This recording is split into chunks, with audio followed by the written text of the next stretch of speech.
اگر آپ کسی مصیبت زدہ انسان کو دیکھو، کسی پریشان حال کو دیکھو تو یہ دعا کثرت سے پڑھو۔ الحمدللہ الذی عافانی مما ابتلاک بہ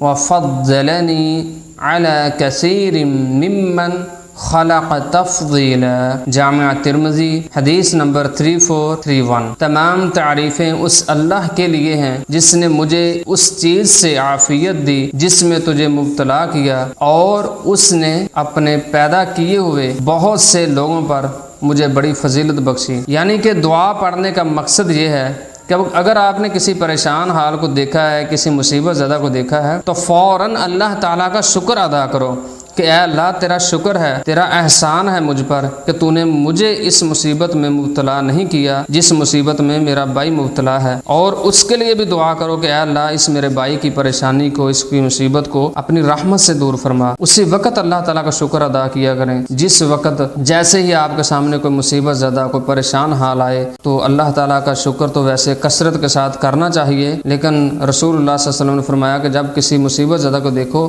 تو یہ دعا پڑھا کرو۔ باقاعدہ وہ دعا رسول اللہ صلی اللہ علیہ وسلم نے بیان فرمائی ہے، اس لیے ہمیں پیارے پیغمبر صلی اللہ علیہ وسلم کی احادیث پر بتائے ہوئے طریقوں پر عمل کرنا چاہیے۔ اللہ تعالیٰ عمل کی توفیق کا عطا